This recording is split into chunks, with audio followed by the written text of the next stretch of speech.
Hello everyone, welcome to my YouTube channel universe of maths.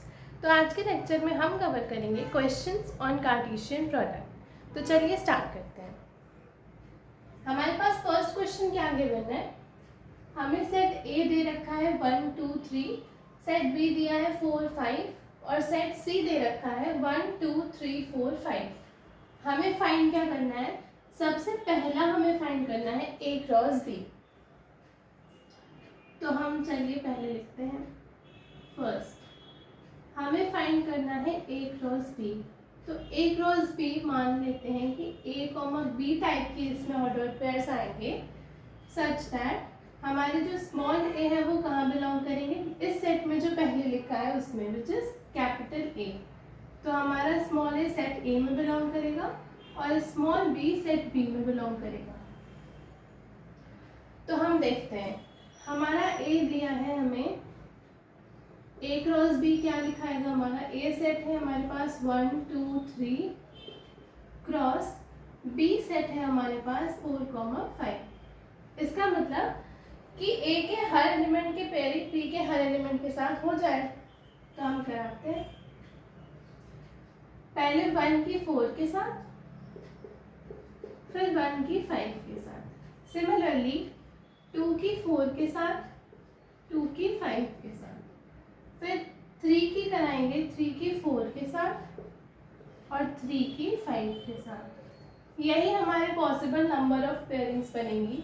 तो ये हमारा ए cross B आ गया हमारे पास, जहाँ पर हमारा जो ऑर्डर पेयर का फर्स्ट कंपोनेंट है वो सेट ए में बिलोंग कर रहा है और ऑर्डर पेयर का जो सेकेंड कंपोनेंट्स है वो हमारे सेट बी में बिलोंग कर रहा है। तो ये हमारे पास ए क्रॉस बी निकल के आ गया। अब हमें सेकेंड में चाहिए सी क्रॉस बी। तो हम फाइंड करते हैं सी क्रॉस बी। इसे कैसे लिखेंगे, हम सी वाले को लिखते हैं, सी सेट को। तो सी में 1 2 3 4 5 एलिमेंट्स हैं, क्रॉस लगाया हमने और हमने बी लिखा। सिमिलरली इसके साथ भी होगा कि सी के हर एलिमेंट की पेयरिंग बी के हर एलिमेंट के साथ हो जाए। तो हमारा सी क्रॉस बी क्या आएगा, यहाँ से पहले 1 को उठाते हैं हम। तो 1 की पेयरिंग बी सेट के 4 के साथ और 1 की पेयरिंग बी सेट के 5 के साथ। फिर हम 2 को उठाते हैं, तो 2 की पेयरिंग 4 के साथ, 2 की पेयरिंग 5 के साथ। फिर हम 3 को उठाते हैं, 3 की पेयरिंग 4 के साथ, 3 की पेयरिंग 5 के साथ। फिर हम 4 को उठाते हैं, तो 4 की पेयरिंग 4 के साथ और 4 की पेयरिंग 5 के साथ। फिर हमारे पास लास्ट एलिमेंट है 5, तो हम इसकी भी पेयरिंग पहले 4 के साथ और फिर 5 के साथ। तो ये हमारे ऑल पॉसिबल ऑर्डर पेयर्स बन गए from set C to set B. तो हमारे पास सेकेंड पार्ट का भी आंसर निकलते आ गया। अब जो हमारा लास्ट पार्ट है, थर्ड पार्ट, वो है हमारे पास, हमें बी क्रॉस बी चाहिए। बी सेट का खुद के साथ कार्टेशियन प्रोडक्ट चाहिए। तो हमारे पास बी सेट क्या है, 4 5 इंटू 4 5।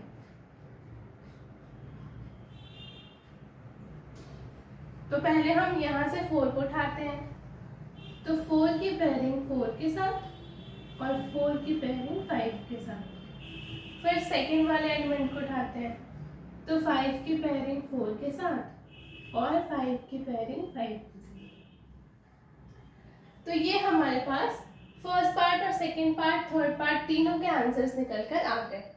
अब हमें क्या बोला है इसके आगे, हेंस प्रूव दैट, हमें ये चीज़ को प्रूव करनी है। ये क्या है हमारे पास, कि अगर हम सी क्रॉस बी में से ए क्रॉस बी को माइनस कर दें तो हमारे पास रिजल्ट किसके इक्विवेलेंट आएगा, बी क्रॉस बी के इक्विवेलेंट आएगा। तो हमारे पास सी क्रॉस बी क्या है, पहले लिखते हैं। सी क्रॉस बी हमारे पास ये है, हमें इसमें से माइनस क्या करना है, ए क्रॉस बी, मतलब ये वाले एलिमेंट्स को माइनस करना है। अब देखो a माइनस बी अगर हम करते हैं तो हमारे पास क्या आता है, अगर हम a माइनस बी करते हैं तो हमारे पास रिजल्ट में वो आते हैं ऐसे नंबर्स जो सिर्फ और सिर्फ ए में बिलोंग करते हो। ओनली ए वाले जो हमारे एलिमेंट्स हैं वो हमारे a माइनस बी के अंदर आते हैं। तो यहाँ भी तो वही चीज़ है कि c cross b minus a cross b कर रहे हैं अगर हम, तो इसका मतलब हम अब यहाँ पर क्रॉस प्रोडक्ट ले रहे हैं, तो हम बात इंडिविजुअल एलिमेंट्स की ना करके ऑर्डर्ड पेयर्स की करेंगे। तो ऑर्डर्ड पेयर्स में अगर हम देखें तो इसका मतलब कि ऐसे ऑर्डर्ड पेयर्स जो सिर्फ c क्रॉस b में बिलोंग कर रहे हैं, those ordered pairs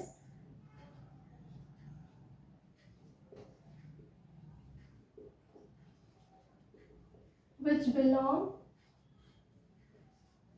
only to C cross B।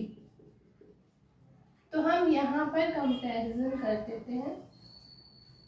अब देखो C क्रॉस B में हमारे पास कौन कौन से ऑर्डर्ड पेयर्स हैं जो सिर्फ C क्रॉस B में हो।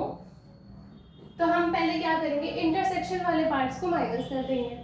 तो C क्रॉस B में हमारे पास 1,4 आ रहा है और A क्रॉस B में भी हमारे पास 1,4 आ रहा है। तो हम इस वाले को कैंसिल कर देते हैं।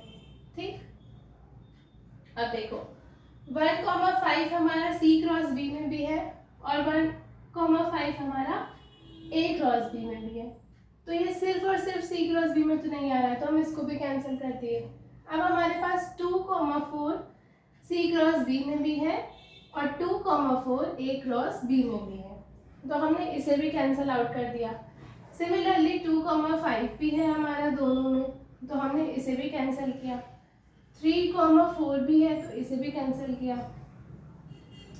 और 3,5 भी है तो हमने इसे भी कैंसिल कर दिया, क्योंकि हमें चाहिए ऐसे ऑर्डर्ड पेयर्स जो सिर्फ और सिर्फ C क्रॉस B के अंदर बिलोंग करे।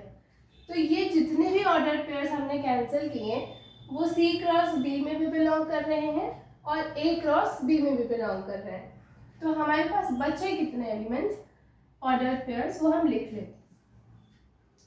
हमारे पास बचा 4,4, 4,5, 5,4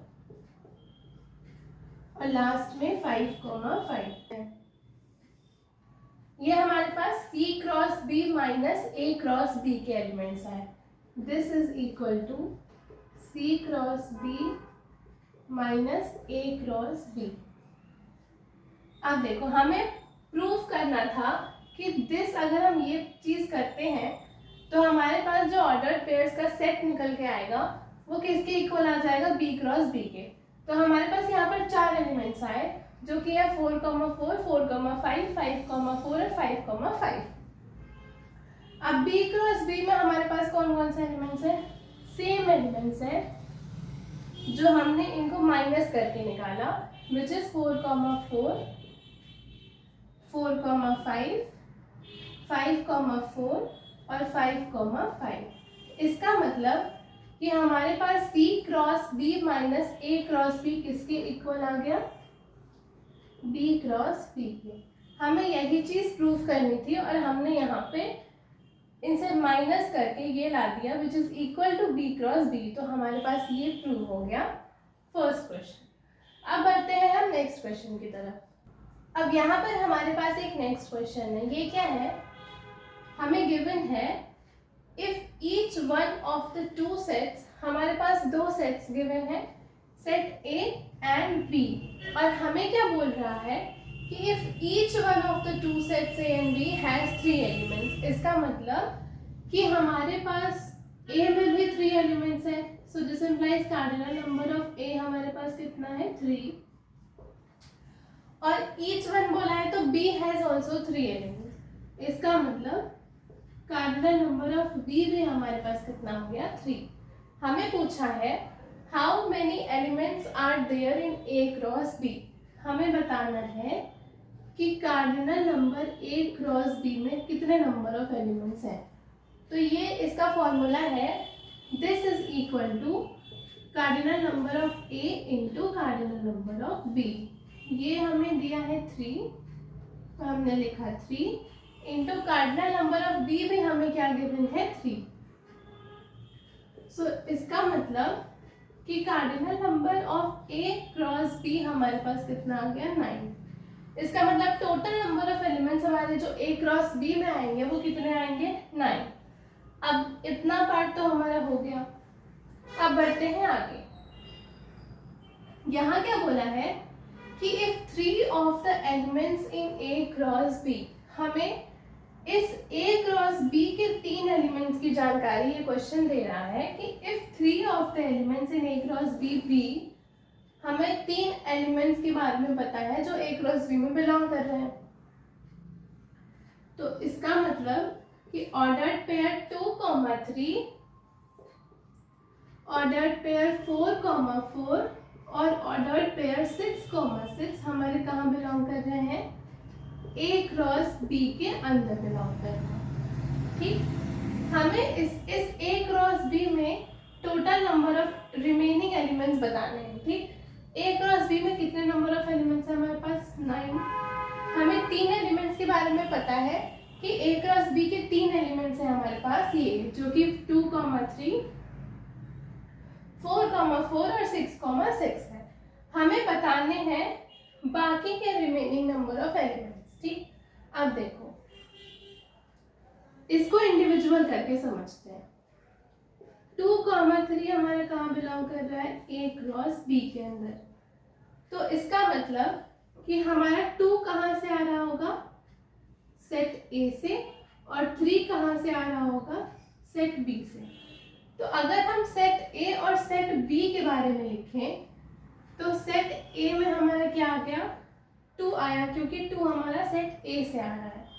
first component of ordered pair हमेशा जो सेट में पहले लिखा होता है वहां से बिलोंग करता है, तो इसीलिए हमारा 2 कहाँ बिलोंग कर गया, ए के अंदर। 2 belongs to A and 3 belongs to B. तो ए के अंदर हमारा आया 2 और बी में हमारे पास आया 3। ये तो 2, 3 की बात हो गई। अब हम 4, 4 को लेकर चलते हैं। 4, 4 कहाँ बिलोंग कर रहा है, ए क्रॉस बी के अंदर। इसका मतलब जो 4 है हमारा वो कहाँ से आ रहा है, फर्स्ट कंपोनेंट हमारा सेट ए से आ रहा है। इसका मतलब 4 बिलोंग्स टू ए, और जो सेकंड कंपोनेंट है वो सेट बी से आ रहा है। इसका मतलब 4 बिलोंग्स टू बी। तो 4 के बारे में हमें ये जानकारी मिली कि 4 हमारा ए में भी है और 4 हमारा बी में भी है। तो हमने ए में नेक्स्ट एलिमेंट लिखा 4 और बी में भी नेक्स्ट लिखा 4। अब हम थर्ड ऑर्डर पे जो हमें गिवन है उस पर चलते हैं। तो ये है हमारा 6, 6 which belongs to A cross B. तो अगर ये ऐसा है तो ऑर्डर पेयर का फर्स्ट कंपोनेंट फर्स्ट सेट से आएगा जो कि ए है, इसका मतलब 6 बिलोंग्स टू ए, और सेकंड कंपोनेंट सेकंड सेट से आएगा जो कि बी है, तो यहाँ से 6 बिलोंग्स टू बी। तो हमारे पास ए में 4 के बाद क्या आ गया 6 और बी में 4 के बाद क्या आ गया 6। अब देखो जो ऑर्डर पेयर्स हमें गिवन थे उससे हमने अपने सेट के 3 एलिमेंट्स को निकाल लिया। क्वेश्चन में बोला है हमें कि if each one of the 2 sets has 3 elements, इसका मतलब ए और बी में 3 ही एलिमेंट्स हैं, तो ये हमारा सेट कंप्लीट हुआ। हमें क्या बताना है, ए क्रॉस बी में ये 3 एलिमेंट्स हमको दे रखे थे, हमें इसके रिमेनिंग एलिमेंट्स फाइंड करने हैं। रिमेनिंग का मतलब कि हमें A cross B he find करना है और उसमें ये तीनों भी हमारे बिलोंग करेंगे। तो ए क्रॉस बी का मतलब पहले ए वाला सेट लिखेंगे, क्रॉस बी वाला सेट लिखेंगे। अब ए क्रॉस बी का मतलब कि ए सेट के हर एलिमेंट की पेयरिंग बी सेट के हर एलिमेंट के साथ हो जाए तो हमारे पास ए क्रॉस बी निकल के आएगा। तो हम लिखते हैं A cross B is equal to, पहले 2 को लेके चलते हैं, तो 2 की पेयरिंग 3 के साथ, 2 की पेयरिंग 4 के साथ और 2 की पेयरिंग 6 के साथ। हमने इस 2 की पेयरिंग 3 के साथ कराई, फिर इस 2 की पेयरिंग 4 के साथ और फिर इस 2 की पेयरिंग 6 के साथ कराई। अब हम 4 पे चलते हैं, तो 4 की पेयरिंग हमने 3 के साथ कराई, फिर 4 की पेयरिंग हमने 4 के साथ कराई और फिर 4 की पेयरिंग हमने 6 के साथ कराई। अब लास्ट वाले एलिमेंट 6 पे चलते हैं। तो 6 की पेयरिंग हमने 3 के साथ कराई, फिर 6 की पेयरिंग हमने 4 के साथ कराई और 6 की पेयरिंग हमने 6 के साथ कराई। ठीक, तो हमारे पास A क्रॉस B में टोटल नंबर ऑफ एलिमेंट्स कितने आ गए? A 1 2 3 4 5 6 7 8 9। ठीक, हमें पूछा है रिमेनिंग एलिमेंट्स। ये 3 तो हमें दे रखे थे और हमें बाकी के एलिमेंट्स बताने हैं कि A क्रॉस B में बाकी के कौन कौन से आएंगे। हमने तो यहाँ पूरा A क्रॉस B निकाल दिया, तो जो गिवन है उसको हटा दो। जैसे 2, 3 गिवन है तो हमने ऑर्डर्ड पेयर 2, 3 को अपने लिस्ट से हटा दिया। फिर हमें 4, 4 और 6, 6 गिवन है तो हमने इसे हटाया और इसे हटाया। तो हमारे पास जो रिमेनिंग नंबर ऑफ एलिमेंट्स हैं A क्रॉस B के वो ये आ गए।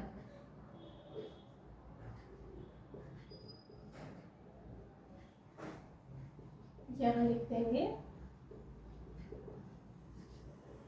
Remaining elements of A cross B। तो ये था हमारा नेक्स्ट क्वेश्चन। अब हम बढ़ते हैं इसके आगे। अब यहाँ पर हमारे पास एक नेक्स्ट क्वेश्चन है। ये क्या है? हमें गिवन है एक सेट A जो कि है 1 2, एक सेट B दिया है जो कि है 1 2 3 4 और एक सेट C है हमारे पास 5 6 और D है 5 6 7 8। हमें ये चीज वेरीफाई करनी है। तो जब कभी भी हमें कोई चीज को वेरीफाई करना होता है तो हम कैसे प्रोसीड करते हैं? हम पहले LHS को उठाते हैं, इसकी वैल्यू निकालते हैं, फिर हम RHS सॉल्व करते हैं। अगर दोनों चीजें इक्वल आ जाए तो हम कह देते हैं ये वेरीफाइड। ठीक, तो हमने पहले LHS को उठाया। LHS हमारा गिवन है A cross B intersection C। हमें क्रॉस प्रोडक्ट लेना है A का किसके साथ? B इंटरसेक्शन C के साथ। तो सबसे पहले हम B इंटरसेक्शन C निकालते हैं कि ये हमारे पास क्या आएगा। तो B हमारे पास 1 2 3 4 है और C हमारे पास 5 6 है। तो इंटरसेक्शन में तो हमारे पास कुछ आया ही नहीं क्योंकि इसमें कोई कॉमन एलिमेंट्स नहीं है। तो B इंटरसेक्शन C हमारे पास क्या हो गया? 5।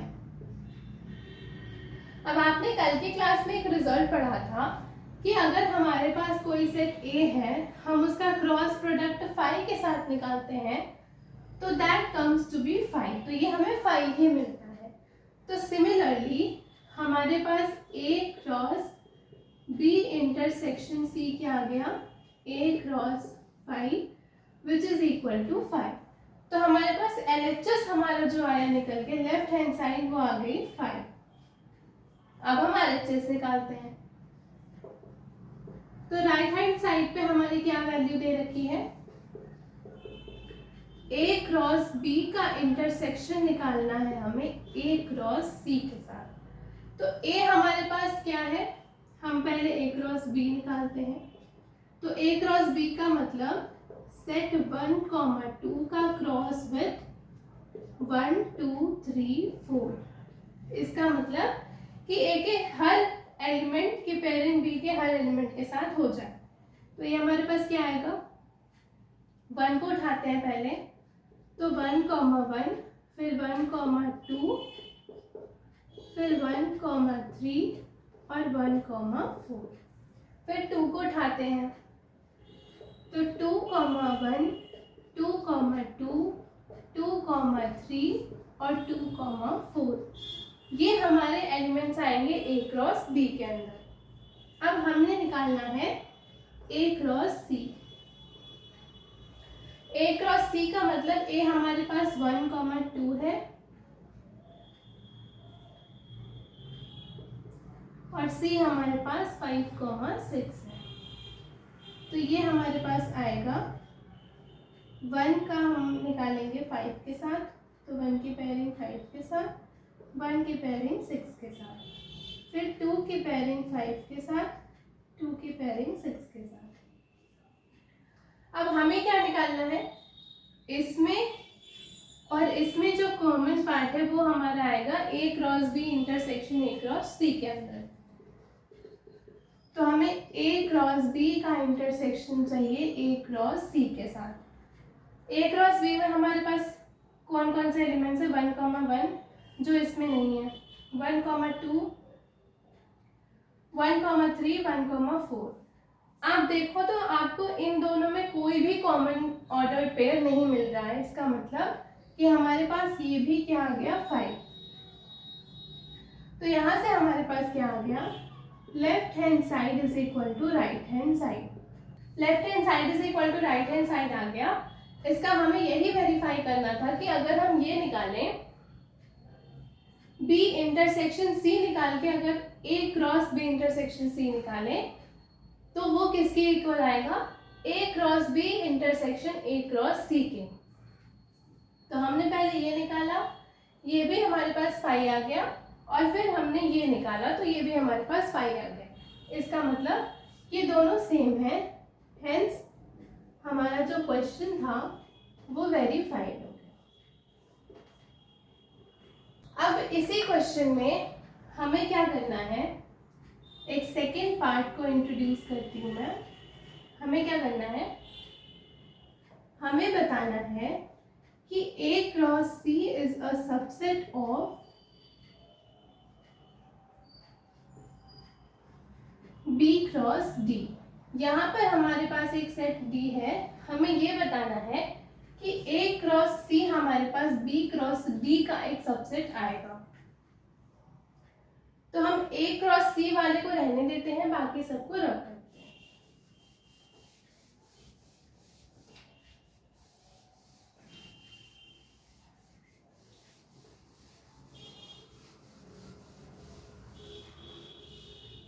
अब A क्रॉस C में हमारे पास क्या क्या एलिमेंट्स हैं,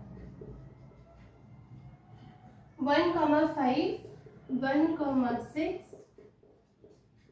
2,5 और 2,6। अब हम फाइंड करते हैं B cross D।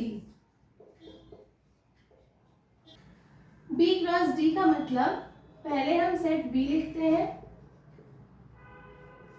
Cross product D के साथ। इसमें भी सेम चीज, B के हर एलिमेंट की पेयरिंग D के हर एलिमेंट के साथ हमने करानी है। तो पहले 1 की हमने पेयरिंग कराई 5 के साथ, फिर 1 की कराई 6 के साथ, फिर 1 की कराई 7 के साथ और 1 की कराई 8 के साथ। सिमिलरली हमने 2 की कराई 5 के साथ, 2 की कराई 6 के साथ, 2 की कराई 7 के साथ और 2 की 8 के साथ। वैसे ही 3 की 5 के साथ, 3 की 6 के साथ, 3 की 7 के साथ और 3 की 8 के साथ। सिमिलरली 4 की पेयरिंग कराई 5 के साथ, 4 की पेयरिंग कराई 6 के साथ, 4 की पेयरिंग कराई 7 के साथ और 4 की पेयरिंग कराई 8 के साथ। तो B क्रॉस D में हमारे पास इतने नंबर ऑफ एलिमेंट्स आ गए और A क्रॉस C में हमारे पास ये एलिमेंट्स हैं। हमें क्या बताना है कि A cross C is a subset of B cross D। इसका मतलब A क्रॉस C के हर एलिमेंट B क्रॉस D में बिलोंग करता हो। तो अगर हम 1,5 पहले को उठाते हैं तो 1,5 हमारा B क्रॉस D में भी है। तो order pair 1,5 belongs to B cross D। Similarly हम 1,6 को देखें तो 1,6 भी हमारा B क्रॉस D के अंदर बिलोंग करता है। सिमिलरली अगर हम 2,5 को देखें तो 2,5 भी हमारा कहाँ बिलोंग करता है, B क्रॉस D के अंदर। और लास्ट वाला एलिमेंट उठाएं 2,6 को देखें तो ये भी कहाँ बिलोंग करता है, हमारा B क्रॉस D के अंदर। तो इसका मतलब A क्रॉस C के हर एलिमेंट हमारे B क्रॉस D के अंदर है। So this implies A cross C is a subset of B cross D. हमें यही बताना था और हमने इसे बताया।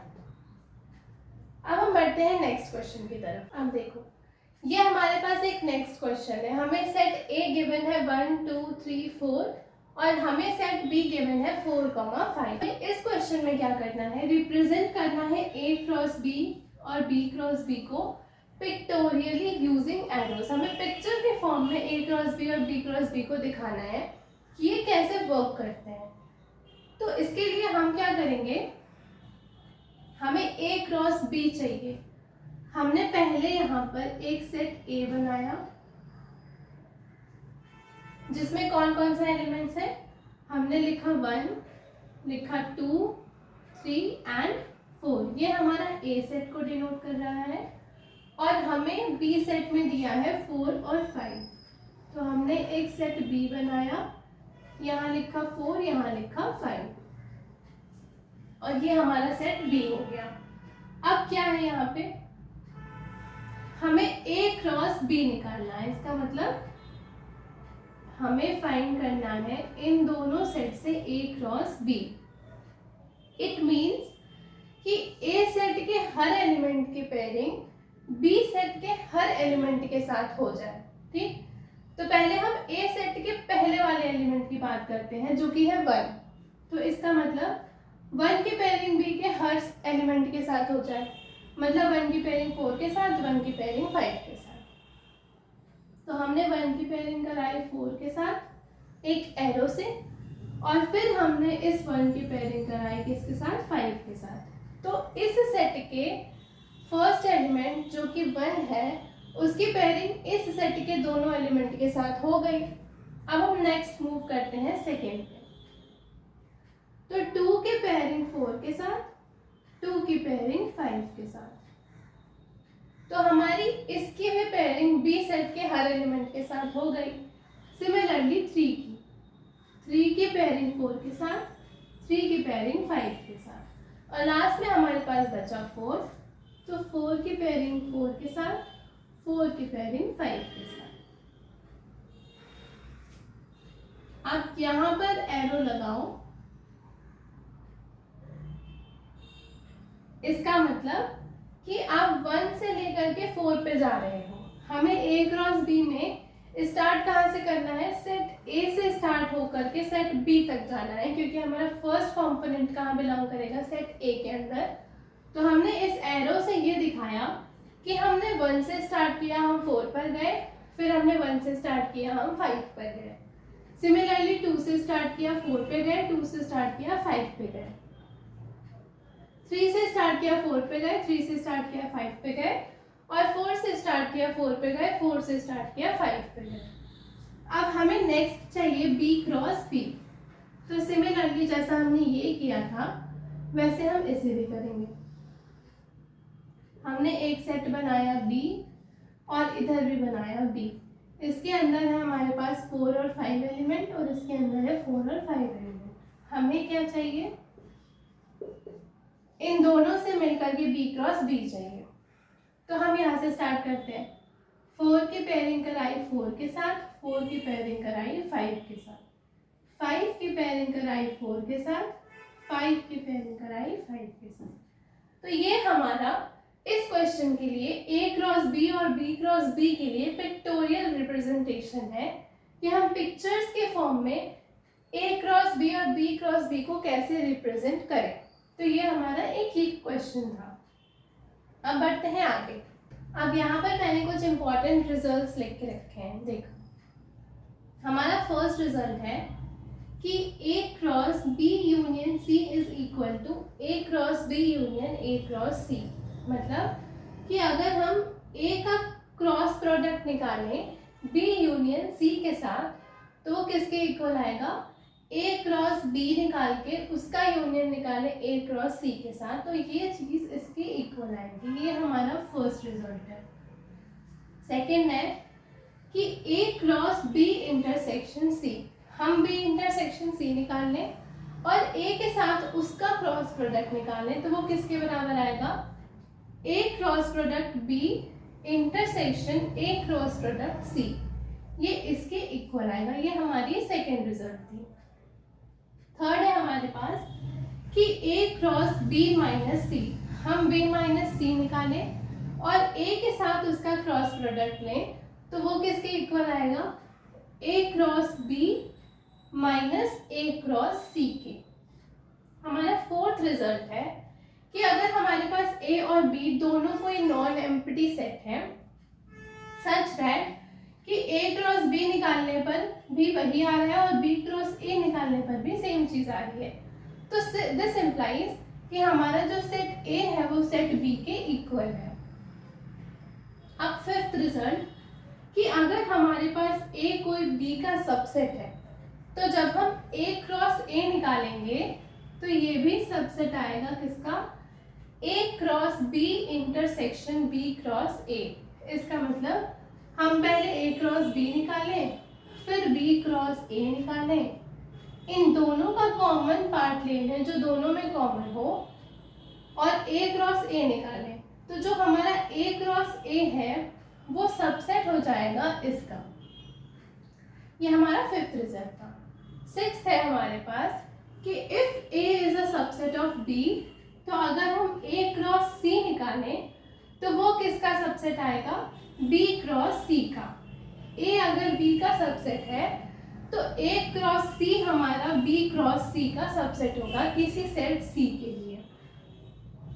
सेवेंथ है हमारा कि if A is a subset of B और C is a subset of D. हमें ए बताया है कि A is a subset of B और C is a subset of D, तो जो हमारा ए क्रॉस सी आएगा वो भी किसका सबसेट होगा, बी क्रॉस डी का। हमारी एट्थ प्रॉपर्टी है कि अगर हमारे पास कोई चार सेट्स दिए हैं ए बी सी और डी, तो ए क्रॉस बी का intersection with C cross D किसके इक्वल आएगा, A intersection C cross B intersection D के इक्वल आएगा। और हमारा लास्ट रिजल्ट है, ये हमने पहले भी पढ़ा है कि if A and B are two non empty sets, हमारे पास अगर ए और बी कोई दो नॉन एम्प्टी सेट्स हैं और हम अगर इन दोनों का कॉमन निकालें ए इंटरसेक्शन बी, तो इनके पास टोटल नंबर ऑफ एलिमेंट्स कितने आ रहे हैं कॉमन में, n एलिमेंट्स। हमारे पास ए और बी में n एलिमेंट्स ऐसे हैं जो कि कॉमन है, तो अगर हम a क्रॉस b निकालें और b क्रॉस a निकालें तो इन दोनों के पास कितने नंबर ऑफ एलिमेंट्स कॉमन आएंगे, जितने इसमें थे उसका स्क्वायर हमारे पास n स्क्वायर एलिमेंट्स आएंगे जो a क्रॉस b और b क्रॉस a के अंदर हमारे कॉमन होंगे। तो ये थे हमारे कुछ इम्पोर्टेंट रिजल्ट्स। आज की क्लास के लिए इतना ही। अगर आपको वीडियो पसंद आई हो तो please do like share and subscribe.